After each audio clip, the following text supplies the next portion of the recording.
Apocalypto 3 is an upcoming American historical action-adventure film directed by Mel Gibson, serving as the fourth installment in the Apocalypto series.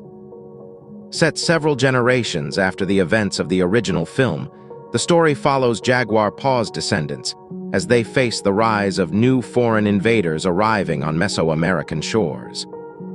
With the Mayan civilization fractured and internal rivalries growing, a young warrior from Jaguar Paw's bloodline must unite scattered tribes to protect their people from enslavement and cultural destruction. Blending intense survival sequences, large-scale battles, and deeply personal struggles, the film explores themes of legacy, resilience, and the clash of civilizations. Staying true to the original's authenticity, the movie is expected to feature dialogue in indigenous languages alongside breathtaking jungle landscapes and raw action. Action is easily one of cinema's most entertaining genres, and adventure often goes hand in hand with it. Action-adventure movies have undergone many changes over the years, but the genre has consistently captivated the hearts and minds of its worldwide audience. Whether through jaw-dropping fight choreography or massively epic explosions, the action keeps people watching, and the adventure keeps them invested. These action-adventure movies typically feature a central character with almost inhuman skills, a villain worthy of the worst beatings, and an adventure that requires dangerous stunts, such as jumping out of planes and battling against small armies of foes. However, they also have a human component on which the average viewer stakes emotional investment. The best action and adventure movies aren't just entertaining romps, they help define their genre. Every film on this list has one, the other, or both in spades, and each is essential viewing for fans. John McTiernan's original Die Hard is one of the essential action-adventure movies of the 1990s. It features Bruce Willis in what's perhaps his most recognizable movie role as the weary police detective John McClane. In the hopes of mending his relationship with his estranged wife, McClane gets roped into a chaotic and high-stakes terrorist plot in an LA skyscraper spearheaded by Hans Gruber, Alan Rickman. Die Hard became a shot in the arm for the genre thanks to engaging action sequences combined with a more grounded protagonist. Nail-biting set pieces and violence are not in short supply in Die Hard, but having a worn-out, struggling, and unlikely hero take the reins of a plot where the odds are stacked against him was refreshing. Breaking from the near-invincible, bodybuilder-esque archetypes popularized by the likes of Schwarzenegger and Stallone, these actors felt more relatable and human.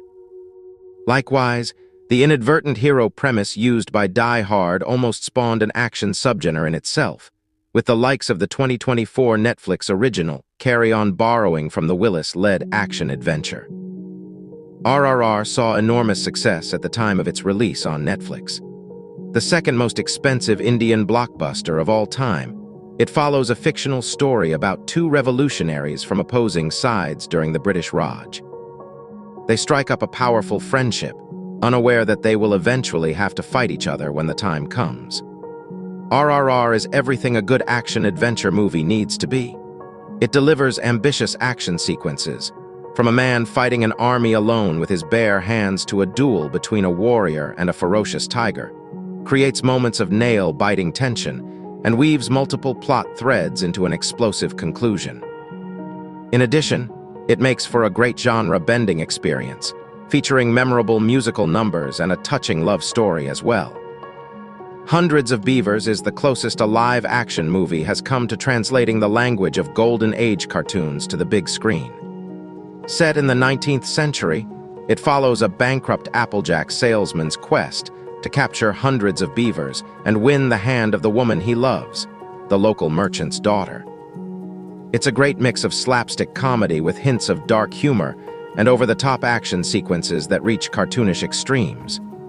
Shot in black and white, and with no dialogue, Hundreds of Beavers almost feels like found footage from the early days of cinema. The animals in the movies are people wearing comically large costumes, and the leading actor, Ryland Brixton Cole Tews, is a master of physical comedy. Beyond feeling like a genuine live-action rendition of an old cartoon, The narrative progression of hundreds of beavers resembles that of a retro video game, with a cumulative reward system and escalating adventure stages, which reflect the film's increasingly ambitious set pieces. Love and Monsters is a fun post-apocalyptic movie set 7 years after an asteroid's destruction caused regular animals to mutate into giant, bloodthirsty creatures. Life on the surface has become unbearable, and most of humanity dies. In this context, Dylan O'Brien's Joel is a shy and inexperienced survivor living in an underground bunker. After getting in touch with an ex-girlfriend through radio, he decides to go out in search of her, facing deadly creatures and making unexpected allies on the way. Love and Monsters isn't exactly imaginative, it lacks world-building, and the post-apocalyptic landscapes often lack identity. However, the interactions between Joel and the world around him feel extremely refreshing, as well as the unusual characters he encounters. Love and Monsters has a distinctively high-spirited and inspired mood that makes time fly by. In addition, it introduces one of the best movie dogs of the past years. Mad Max Roman 2 introduces all the elements that make the Mad Max franchise so unique and transformative to this day. The vast desert landscapes have an identity of their own. Max Rokitansky steps in as a quintessential anti-hero. Most importantly, the movie further explores the franchise's sacred appeal of its incredibly designed vehicles, as well as their frenzied influence on their respective riders. The movie sees Max reluctantly agree to help a small fuel depot community protect themselves from the oppressive Lord Humongous and his unhinged road warriors. Once again, George Miller does wonders with a fairly limited budget, delivering nail-biting action sequences and groundbreaking stunts. What Mad Max Roman 2 does best, however, is transform Max Rokitansky into a lone drifter worth caring about, far from the distant, vengeful wanderer from the first movie. It's this version of Max that viewers get to see again in the equally thrilling Mad Max, Fury Road. After back-to-back successes with A New Hope and The Empire Strikes Back, George Lucas brings his iconic sci-fi trilogy to an end with Star Wars, Episode VI Return of the Jedi. As the culmination of what has since been dubbed the original trilogy, Return of the Jedi features iconic heroes like Luke Skywalker, Han Solo, and Leia Organa as they engage in one final fight against the villainous Empire. To finally win the war raging throughout the galaxy, they must defeat the powerful Emperor Palpatine and his apprentice, Darth Vader, whom Luke has just learned is his father. Although not as highly regarded as its two predecessors, Return of the Jedi brings the original trilogy to a satisfying conclusion. Audiences will be whisked away to fantastical worlds like Tatooine and Endor for extended action sequences that pushed the boundaries of movie-making in the 1980s. Furthermore, Return of the Jedi is one of the most emotional stories in the Star Wars saga, as Luke Skywalker makes one final appeal to turn his father back to the light side. Director George Miller's original Mad Max movies did a terrific job setting up a cult classic action-adventure movie series.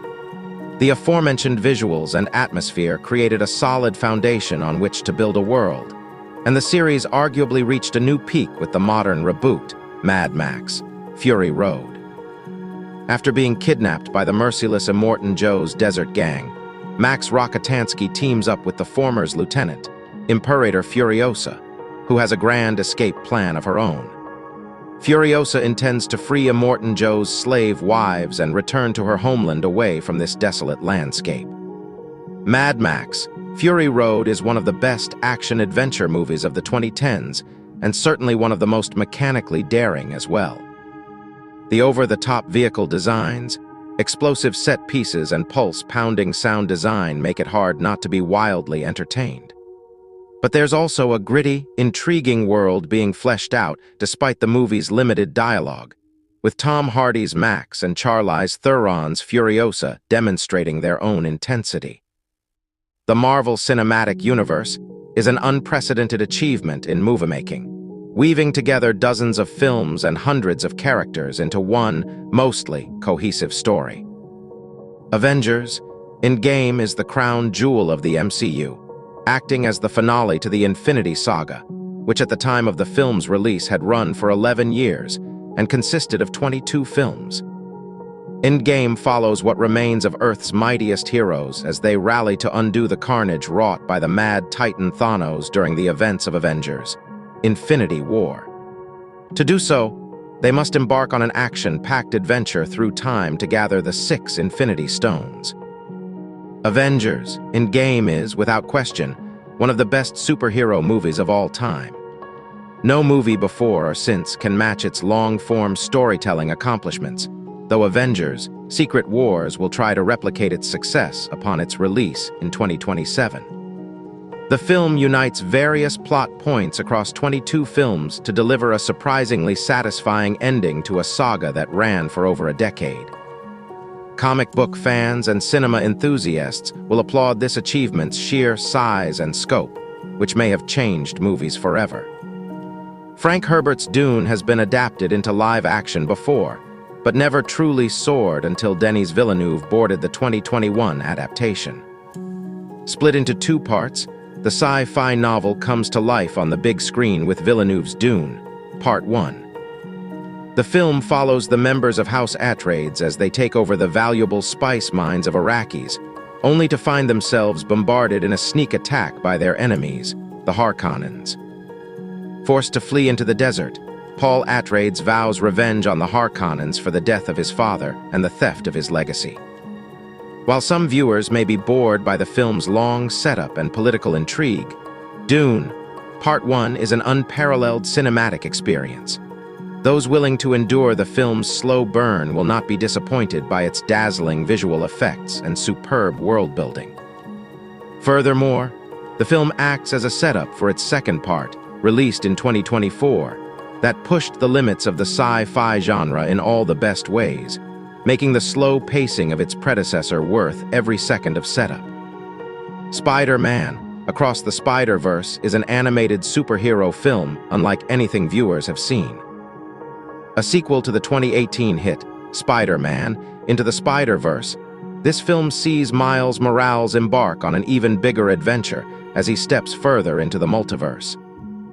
Alongside his old friend Gwen Stacy, Miles discovers a society of Spider-Man variants from every corner of the multiverse. However, he soon finds himself at odds with the Spider Society's leader, Miguel O'Hara. Across the Spider-Verse is much more than a typical superhero movie. The film pushes the boundaries of both storytelling and animation. The Spider-Verse sequel masterfully balances the concept of the multiverse with personal themes that help ground the film in genuine human emotion far better than other recent superhero films. Moreover, Across the Spider-Verse blends dozens of different kinds of animation to deliver one of the most visually appealing films of all time. Moviegoers would be mistaken to write off any of the Spider-Verse films as a skippable kids' film. They are indeed the future of animation.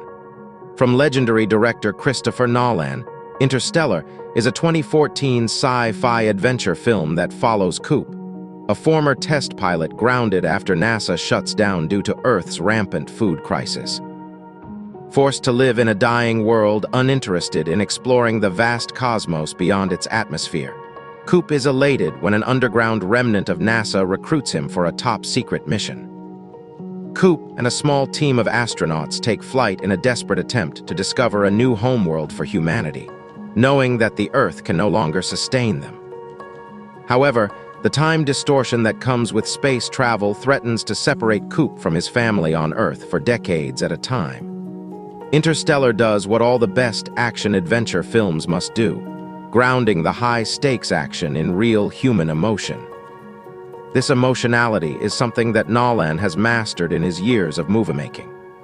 While Interstellar flourishes in its beautiful alien landscapes and high-concept space flight sequences, it is a film about family at its heart. Coop must grapple with his decision to leave his children behind, knowing that the years will pass him by far too quickly in outer space. Ultimately, he is unsure whether he made the right choice, painting a beautifully tragic storyline for such a visually stunning film. Although fans may disagree about the best entry in the Mission Impossible franchise, Fallout is usually in the top 3. Set 2 years after Ethan and his team prevented Solomon Lane and his syndicate from unleashing widespread chaos across the globe, the syndicate has found a new leader, John Lark, an anonymous terrorist who's planning to secure 3 plutonium cores and carry out a deadly nuclear attack. Mission Impossible Fallout elevates the best attributes of the previous movies to thrilling extremes, delivering memorable action set pieces while adding depth to characters other than Ethan Hunt.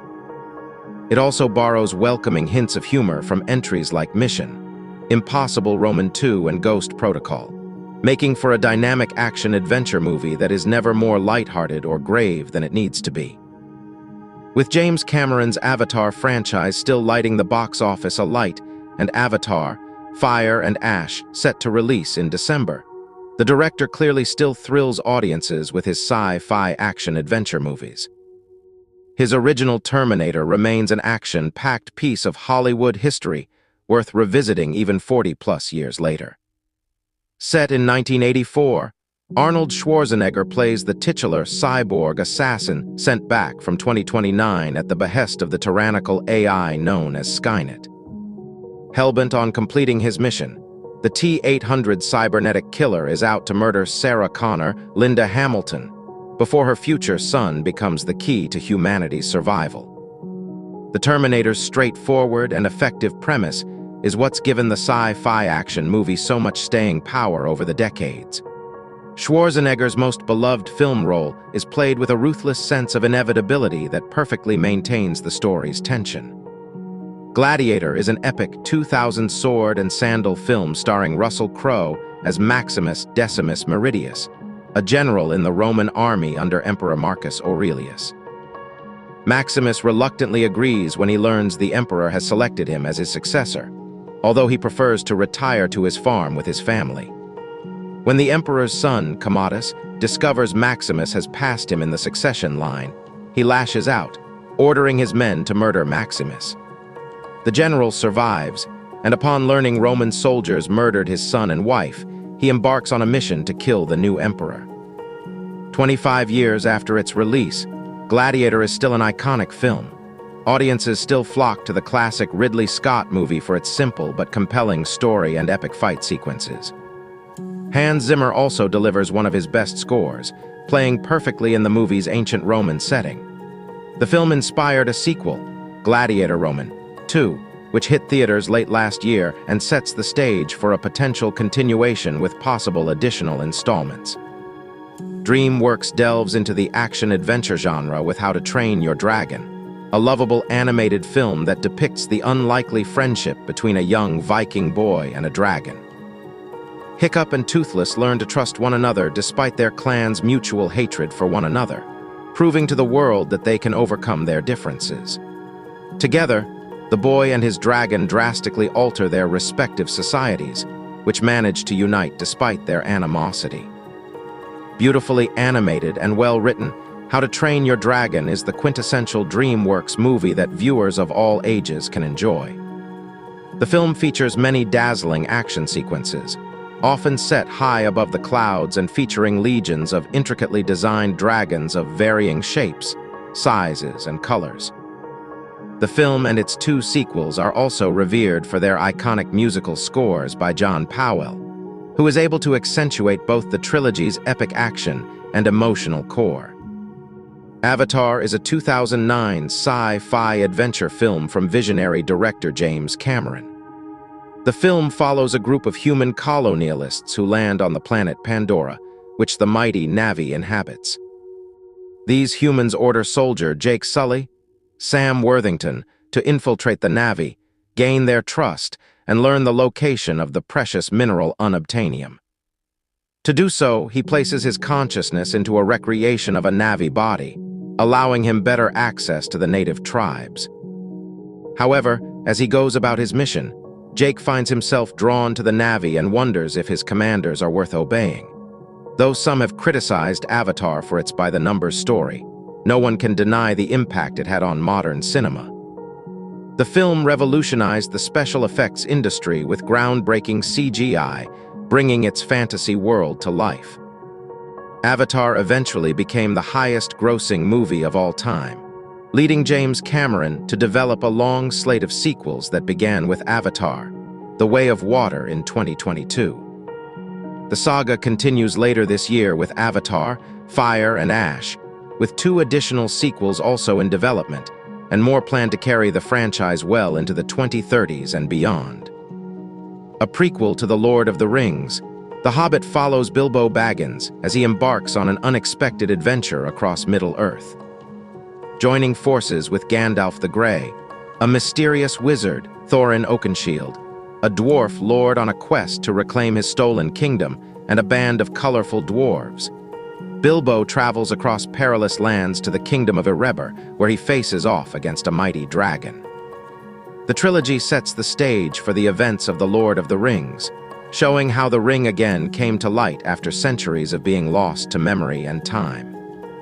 Although many Lord of the Rings fans rightfully point out that The Hobbit is nowhere near the same level of quality and spectacle as the original trilogy, there is still something effortlessly charming about the films. Guided by Peter Jackson's loving hand, The Hobbit is still a far more compelling adventure than many other fantasy movies, even with all its flaws. All 3 entries in The Hobbit, an unexpected adventure, the desolation of Smaug, and the battle of the 5 armies are worth a watch, if only to be whisked away to the exciting world of Middle-earth for a short while. James Gunn exploded onto the scene with Guardians of the Galaxy. The 2014 film focused on a band of D-list Marvel characters like Star-Lord, Gamora, Drax the Destroyer, Groot, and Rocket Raccoon, who band together to form the titular team when the villainous Ronan, the Accuser, threatens to destroy the planet Xandar. Despite their many differences, the Guardians of the Galaxy bond, becoming the family that none of them ever had. Though many Marvel Cinematic Universe fans were skeptical of Guardians of the Galaxy before its release, the movie quickly proved all of its detractors wrong. As hilarious as it is heartfelt, James Gunn's first MCU film changed the franchise's trajectory forever with an epic sci-fi adventure that pushed the limits of its shared universe. The film inspired 2 sequels, which together form the best trilogy in the MCU's 17-year run. James Bond is a classic and generational character in film history. While that legacy comes with high standards, Daniel Craig helped shape the spy's modern popularity, especially with his tone-setting debut in Casino Royale. Martin Campbell's 2006 reboot sees the MI6 agent on a mission to defeat a rich financier named Lucifer, played by Mads Mikkelsen, in a high-profile poker game. Lucifer is the financial backer of terrorist activity, and Bond must go undercover to bankrupt the rogue. Casino Royale earned acclaim as a stylish spy thriller and riveting action-adventure movie, all while presenting a refreshingly dark take on James Bond. Craig brilliantly portrays a skilled but raw 007, carrying himself with a hardened edge and a weariness of the toll life, and his gruesome line of work has already taken on him. Even without the more colorful tone and gadgetry of some previous Bond movies, Casino Royale is punctuated by thrilling action and set-piece sequences to keep audiences on edge. Based on the Rudyard Kipling story of the same name, The Man Who Would Be King tells the tale of 2 British criminals and blackmailers, Daniel Dravatt, Sean Connery, and Peaky Carnahan, Michael Caine, who decide to leave India and go to Kafiristan, where a white man hasn't been since Alexander the Great. They take rifles with them with the plan of assisting a local ruler in overthrowing his opposition. Once they set him up, they will take him out and plunder the country. The plan works until they hit a snag. The people believe that Dravatt is a god, owing to his escaping death from an arrow wound, and they make him king. Once Dravatt starts solving disputes and ruling as a king, he starts to crave adulation, and things start to fall apart when he decides to stay. When it was released in 1975, Connery and Caine were each stars in their own right. Caine, like Connery, had also had a leading role in a series of spy films. Their pairing was dynamite on screen and still is. Where Eagles Dare was released in 1968, near the end of a decade that saw a glut of World War II action-adventure films. This is one of two entries that Clint Eastwood would make in the genre. The other entry, Kelly's Heroes, had a healthy dose of humor, but Where Eagles Dare is all espionage and daring-do. The pairing of Eastwood's simmering American bravado with Richard Burton's English calm simply makes this movie. A commando team led by Major John Smith Burton and containing one American Army Ranger, LT Morris Schaffer, Eastwood parachutes into the mountains in Bavaria behind enemy lines. Their goal is to rescue Brigadier General George Carnaby because he is one of the chief strategists of the Western Front. But as soon as they land, things start to go wrong, pointing a traitor in their midst. But that is only the beginning of the twists and turns that are followed by an epic escape in this classic WW2 action-adventure movie. For more spy-themed action, the original Jason Bourne trilogy is also one of the best action-adventure movie series to come from the 2000s. Director Paul Greengrass' trilogy Closer, The Bourne Ultimatum, is often seen as the strongest entry in an already impressive series of movie adaptations. The finale revolves around Matt Damon's Jason Bourne, as the amnesiac CIA agent continues his globetrotting mission to discover the secrets of his own past. Along the way, Bourne must also continue dodging an onslaught of attacks from assassins aiming to catch or bury him before he can uncover the truth. Damon once again puts on a compelling performance as the relentless one-man army that is Jason Bourne. The Bourne Ultimatum's carefully paced and visceral action scenes are well choreographed and never overstay their welcome, even after watching the rogue agent's exploits 3 movies later. The Count of Monte Cristo was released in 2002 and is based on the Alexandre Dumas book of the same name set in France in the early 1800s. While it doesn't follow all the intricacies of Dumas' doorstop epic, it retains the basics, which is more than enough to fill its 2-hour running time. The film focuses on Edmund Dance, Jim Caviezel, who is given possession of a letter containing information about Napoleon Bonaparte. But when Edmund is betrayed by Fernand Mondego, Guy Pearce, who wants Edmund's lover, Mercedes Dagmara Domingsik, and Philippe Danglars' Albie Woodington, who was passed over for captain because of Edmund, the unfortunate young man gets sent to Chateau d'If, French prison. But Dumas, courtesy of director Kevin Reynolds and the rest of the cast, is just getting warmed up to a story that gives viewers pirates, secret tunnels, false identities, and much more.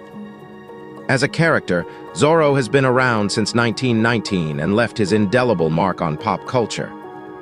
These days, his influence is mostly felt through the lineage of superheroes and other sources of inspiration that led up to Batman. Still, Zorro was long overdue for a movie, when 1998 rolled around and filled everyone's need for a swashbuckling Western, a need most people didn't realize they had. Starring Anthony Hopkins, Antonio Banderas, and Catherine Zeta-Jones, The Mask of Zorro more than delivers. When Don Diego de la Vega, the original Zorro Hopkins, comes across the drunken thief Alejandro Murrieta Banderas, he decides to train Murrieta to help him carry out a years-old vendetta against Don Montero. Full of tremendous action sequences and wonderfully choreographed sword fights, The Mask of Zorro is a great action-adventure film. Released in 1994, Stargate is a science fiction adventure film that attempts to build a story out of the theory that aliens built the pyramids and used them to land their ships or something. Appropriately, the movie begins with the hapless linguist Dr. Daniel Jackson, James Spader, trying to convince a fast, emptying room of professors and archaeologists that the theory is true. As far as the movie is concerned, it is. As Jackson is whisked away by the army to translate inscriptions on a portal device to another planet, Colonel Jonathan J. Jack O'Neill Kurt Russell is brought in to lead a team of soldiers through the portal, once Jackson gets it open to investigate what's on the other side. Part sci-fi thriller, part fantasy adventure, the film is unfairly maligned, which is a shame because there was a sequel in the works. Released about 3 years after Raiders of the Lost Ark and a handful of months after Temple of Doom, Romancing the Stone had a successful run near the last quarter of 1984, thanks in large part to what would become the dynamic trio of Kirk Douglas, Kathleen Turner, and Danny DeVito. Add Robert Zemeckis' flair for capturing action and witty banter, and you have a really fun action-adventure film that has an 86% RT score. Set mostly in the Colombian jungle, Romancing the Stone follows successful but lonely and somewhat reclusive romance writer, Joan Wilder Turner, as she travels to Colombia to attempt to free her sister from kidnappers. While there, she meets Jack T. Cotton Douglas, and the two team up to find treasure and save her sister. Actually, coming out months after Temple of Doom probably helped this straight-ahead action-adventure movie, given that the Indiana Jones entry was a mild disappointment to fans. One aspect of Independence Day has not aged well, and that is the special effects. Coming out as it did when CGI was still in its infancy, certain moments of the film wear thin. However, this classic action-adventure film about an alien invasion still rises above the limits of technology to create a sprawling adventure where disparate plot threads come together to form a final resistance and create an epic battle. Independence Day still brings a lot of heart to the screen, thanks in large part to the cast of unique characters who are brought together at the end of the film. Jeff Goldblum plays the perfect, slightly out-of-touch theorist, a less edgy Ian Malcolm from Jurassic Park. Bill Pullman is the approachable President Whitmore, a better-looking President Bill Clinton. And Will Smith brings up the rear as the movie's action hero in the form of fighter pilot Stephen Hiller. Independence Day has it where it counts.